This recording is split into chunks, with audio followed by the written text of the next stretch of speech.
परमेश्वर के नाम की स्तुति हो।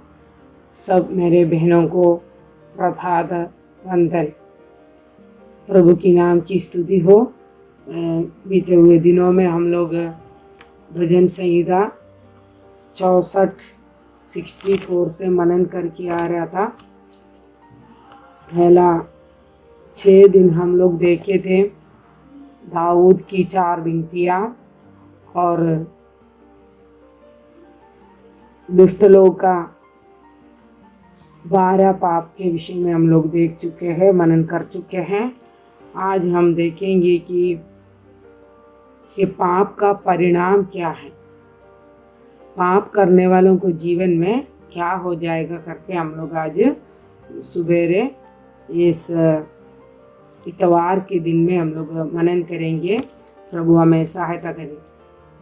मेरे साथ निकालिए भजन 64 का 7वां पद। परंतु परमेश्वर उन पर तीर चलाएगा, वे अचानक घायल हो जाएंगे, वे अपने ही वचनों के कारण ठोकर खाकर गिर पड़ेंगे। जितने उन पर दृष्टि करेंगे वे सब अपने अपने सिर हिलाएंगे। तब सारे लोग डर जाएंगे और परमेश्वर के कामों का बखान करेंगे और उसके कार्यक्रम को भली भांति समझेंगे। धर्मी तो यहोवा के कारण आनंदित होकर उसका शरणागत होगा और सब सीधे मन वाले बड़ाई करेंगी। प्रभु हमें सहायता करे। इसके ऊपरी वचनों में हम लोग पदों में हम लोग मनन किया था। दुष्ट लोग क्या क्या करते हैं, उनके अंतर क्या कैसे किस तरह का पाप समा है करके हम लोग देख चुके हैं। और आज हम देखेंगे उस पाप का परिणाम क्या है। ये सब पाप को देखकर, ये सब लोगों का जो स्वभाव को देखकर दाऊद बोल रहे कि परमेश्वर का दास दाऊद राजा बोल रहे। परंतु इन सभी के जो करते उन लोग क्या बोलते हैं, हम लोग कौन देखेगा, कौन हमें जज करने वाला कौन है, हम अपनी इच्छा के अनुसार चलेंगे, दूसरों को फंदा लगाएंगे। ये सब करने के बावजूद उन लोग क्या बोलते हैं, हमें कोई नहीं देखते करके उन लोग सोचते हैं। लेकिन परमेश्वर के दास दाऊद क्या बोल रहे कि परंतु परमेश्वर उस पर तीर चलाएगा। पहला जो रिजल्ट है, पाप का पहला जो रिजल्ट है, परिणाम है, परमेश्वर क्या करेगा, उसके ऊपर तीर चलाएगा। परमेश्वर न्याय करेगा, परमेश्वर उनको नाश करेगा। तीर चलाएगा मतलब परमेश्वर नाश करेगा उन लोगों को। उन लोगों के ऊपर बहुत सारी विपत्तियां आ पड़ेंगी, है ना। इधर वही है, परमेश्वर बोल रहे पाप का परिणाम क्या है, परमेश्वर उस पर तीर चलाएगा। हम भजन संहिता 7वां भजन में आइए, भजन 7 का 12 और 13। 12 में क्या लिखा है, यदि मनुष्य ना फिरे तो वो अपनी तलवार पर सान चढ़ाएगा, वो अपना धनुष चढ़ाकर तीर संधान चुका है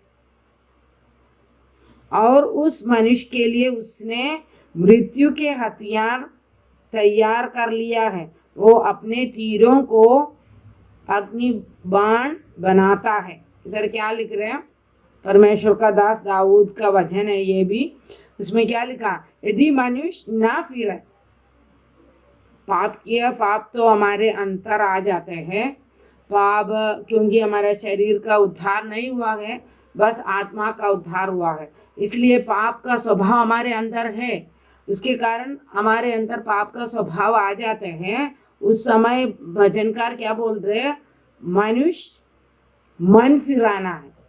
अगर यदि तू मन ना फिराए तो क्या करेगा, अपनी तलवार पर तो गिरेगा।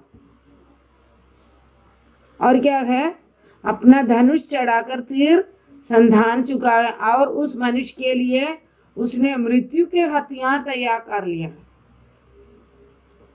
क्या है, उसने मृत्यु का क्या है, हथियार तैयार किया है, उसका नाश होता है, वो सत्यानाश हो जाएंगे। अगर आप मन फिराएंगे तो आपको क्या है, परमेश्वर क्षमा करेंगे, लेकिन मन ना फिराएंगे तो क्या हो जाता है, वो मृत्यु के हथियार तैयार कर लेंगे, मृत्यु का हथियार तैयार कर लेंगे। देखो पाप का परिणाम क्या है, रोमियो 6:24 में भी लिखा है, क्या है, पाप का मजदूरी तो मृत्यु है। ये अविश्वासियों के लिए लिखा है कि पाप का मजदूरी मृत्यु है, परंतु परमेश्वर का वरदान है उधर क्या है, परंतु परमेश्वर प्रभु यीशु मसीह में अनंत जीवन। अगर मन फिरा कर वापस परमेश्वर के पास आएंगे तो अनंत जीवन प्राप्त करेंगे।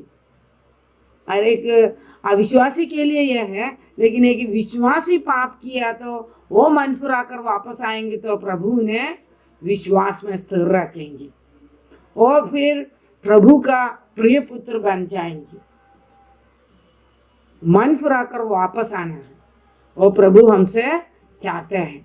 प्रभु हमें सहायता करे। और दूसरी बात क्या है, अचानक घायल हो जाएंगे, उसके जीवन में क्या होता है, घायल हो जाएगा। वो पाप का परिणाम है, घायल हो जाएंगे, उनके जीवन में बहुत मुसीबत आ पड़ेंगी, खतरा में पड़ जाएंगी। वही है इधर उसका अर्थ। तीसरी बात क्या है, अपने वचनों के कारण वो ठोकर खाएंगी। इधर लिखा है वो खुद ही क्या है, अपने ही वचनों के कारण, 8वां पद, अपने ही वचनों के कारण ठोकर खाएंगे। वो क्या सोच रहे हैं, मैं जो कुछ करते हैं, मैं जो कुछ बोलते हैं, सब क्या है, कुछ नहीं होता करके, लेकिन क्या बोलते हैं, तेरा वचन तेरे लिए ठोकर का कारण बनेंगी। प्रभु हमें सहायता करे, ये चीज हम नहीं करना है, ये पाप का परिणाम है। अगर हमारे जीवन में पाप हुआ तो तुरंत मन फिरा कर प्रभु के पास वापस आना है। प्रभु हमें सहायता करेंगे। और क्या है, ये दुष्ट लोग को जो परमेश्वर जो किया हुआ चीज को देखकर बाकी लोग को क्या हो जाता है, बाकी लोग डर जाते हैं, धर्मी लोग डर जाएंगे और लोग क्या है, ऐसे वाला काम नहीं समझेंगे, ऐसे वाला काम नहीं करेंगे और भली भांति प्रभु का कार्य को समझ पाएंगे। पाप करेंगे तो ऐसे ऐसे परिणाम है करके समझ पाएंगे। तो इसलिए पाप ना करने के लिए प्रभु हमें सहायता करे। और क्या है, धर्मियों के विषय में क्या लिखा है, पाप से मन फिरा कर वापस आए हुए लोगों को क्या होता है, यहोवा के कारण वो आनंदित होकर उसका शरणागत होगा। सब सीधे मन वालों को मन वाले क्या करेंगे, बड़ाई करेंगे, सीधे मन वाले उनको देखकर बड़ाई करेंगे। धर्मी लोग आनंदित और महान हो जाएंगे, उनके जीवन में आनंद और मगन हो जाएगा। अगर पाप ना करते हुए जीवन बिताएंगे तो वो धर्मी होकर आनंद और मगन के साथ अपने जिंदगी को बिताएंगे। प्रभु हमें सहायता करे। इस वचनों के द्वारा प्रभु के नाम की स्तुति हो। इस इतवार के दिन में यही प्रभु का जो आराधना करने के लिए आनंद और महान होकर प्रभु के सन्मुख बैठने के लिए प्रभु हम सभी को सहायता करे। इस वचन प्रभु की नाम की महिमा के लिए होने पाए, हमारे जीवन में लागू करने के लिए प्रभु हमें सहायता करे। जय मसीह की।